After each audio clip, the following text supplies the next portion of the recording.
So, Paul, Elias, I'm looking at this press release from July 13th, 2026, and it is a complete bombshell. The Department of War is immediately suspending the CMMC Phase II requirements. I mean, these were literally supposed to go live on November 10th, 2026. That is just months away. If I'm a small defense contractor, I've spent the last year sweating this deadline, and now, boom, suspended. What what actually changes for me on Monday morning?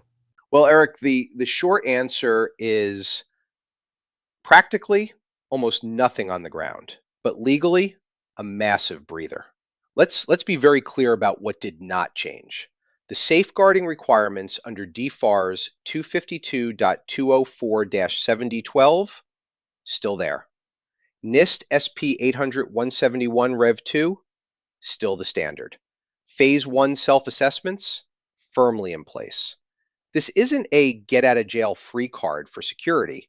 It's a pause on the external third party assessment mechanism, the C3 PAO gate. Exactly, Paul. And from an administrative law perspective, this is a fascinating move. You have 32 CFR Part 170, which was codified back in late 2024, laying out this massive, rigid four-phase rollout. And suddenly, the CIO, Kirsten Davies, pulls the emergency brake. They are launching a 60-day top-to-bottom review with a new CMMC reform task force. It's an admission that the bureaucratic machinery they built was about to collide head-on with reality. So it's like they're trying to separate actual, tangible cyber hygiene from what we might call compliance theater, like writing policies just to pass an audit versus actually locking down the network. Yes, exactly. The phrase the CIO used is tangible cyber hygiene rather than administrative overhead. If you're a small machine shop making a non-sensitive bolt, do you really need a $500,000 third-party certification just to prove you have an onboarding checklist? The Dow is saying, maybe not. Let's focus on the basics first. But okay, why now? Why wait until the 11th hour to pause this? Is the rule itself broken, or is it how the industry is reacting to it? Because I keep hearing about prime contractors, the big defense giants, just dumping these requirements down their entire supply chain. Oh, the flowdown issue is massive, Eric. Under 32 CFR 170.23, the rule actually has a logical flowdown structure. If a sub only handles federal contract information, they only need Level 1. If they handle controlled unclassified information, or CUI, then they need Level 2. But what we're seeing in practice is blanket risk dumping. Primes are terrified of non-compliance, so they just write into every subcontract, "You must be CMMC Level 2 certified." Even if that sub is just, providing catering or basic commercial parts. It's a complete defensive crouch by the primes. They don't want to do the hard work of scoping. They don't want to look at a subcontractor and say, okay, what data are we actually sending you? Is it CUI? Where does it live on your network? It's much easier for their legal teams to just say, sign this and show us a C3 PAO certificate or you're off the team. And it's paralyzing the supply chain. Wait, so the primes are basically using CMMC as a shield, saying, we're not going to manage the risk, we're just going to make our smallest vendors pay for it? Precisely. And that runs completely counter to Secretary Pete Hegseth's Acquisition Transformation System directives. The whole ATS doctrine is about speed to capability and lowering barriers for non-traditional businesses. When the Small Business Administration put out data showing that a third-party CMMC Level 2 assessment costs a small firm nearly $600,000, $593,800 to be exact, that's a death sentence for a small innovator. They just walk away from defense entirely. And the tragedy is, the rule itself actually has the tools to prevent this. If you look at 32 CFR 170.19, the scoping rules are incredibly detailed. It defines in-scope assets like CUI assets, security protection assets, but it also has categories like contractor risk-managed assets and specialized assets, which have much lighter requirements. There's even a provision for virtual desktop infrastructure, VDI, where if the endpoint is configured to prevent CUI from leaving the screen, that endpoint can be out of scope. So if I'm a small supplier and I only access the prime's data through a secure remote viewer, like keyboard, video, mouse, I shouldn't have to secure my entire local network to a level 2 standard? Exactly. But because the primes are doing blanket flowdowns, they're completely ignoring those scoping nuances. They're treating everything as a full CUI system.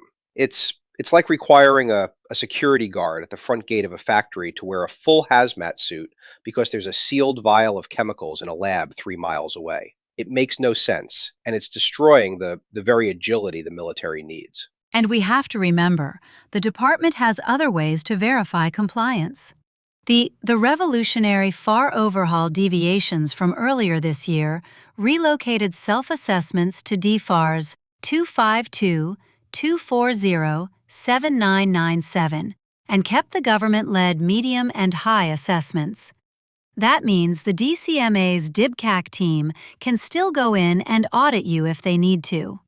We don't need this army of private C3PAO assessors, who, by the way, the SBA pointed out only numbered about 100 approved assessors nationwide for over 120,000 small businesses. Wow, 100 assessors for 120,000 companies.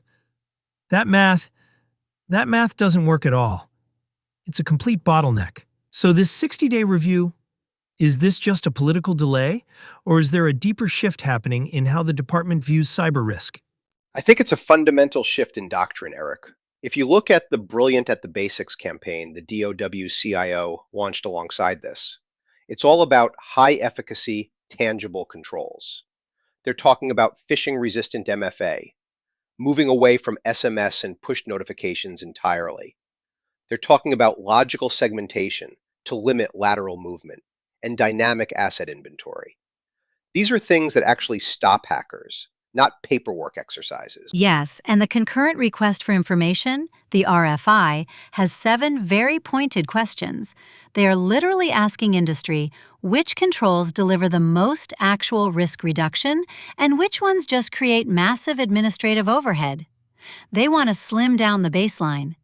They're also asking about commercial reciprocity, how to accept SOC 2 or ISO 27001 certifications instead of forcing contractors to pay for a duplicate CMMC audit. That is a massive olive branch to the commercial tech sector. So instead of did you write a 300-page system security plan, the question becomes, did you turn on phishing-resistant MFA on your actual systems? Precisely. It's shifting the focus to operational resilience. The threat environment isn't pausing, and the Dow knows that. But they've realized that a fragile supply chain with 5 giant primes who can pass an audit is actually a much bigger national security risk than a diverse supply chain with thousands of innovative suppliers who have good, basic cyber hygiene. But that brings up a really dark question. If these small, innovative businesses are being crushed by compliance costs, where are they going? Are they just closing up shop? Or is something else happening? Well, that's the quiet crisis, Eric. Some are just walking away from defense work, but others, when their valuation drops because they can't afford CMMC compliance and are about to lose their subcontracts, they become prime acquisition targets, quite literally. The big primes can swoop in, buy them for pennies on the dollar, and absorb their intellectual property. It drives further consolidation in an industrial base that has already shrunk from 51 primes after the Cold War to just 5 today. And that is, it's a terrible outcome for the taxpayer and the warfighter. Less competition means higher costs, slower innovation, and single points of failure for critical components. If a prime's behavior under CMMC actually helps them swallow their own supply chain, that's a perverse incentive that the Department of War has to stop. Man. So this 60-day review, it's not just an IT policy update. It's a battle for the economic survival of the arsenal of freedom. We'll be watching the RFI responses closely until they close on August 14th. Paul, Elias, thanks for breaking this down. Good chatting, Eric. We'll see where the task force lands.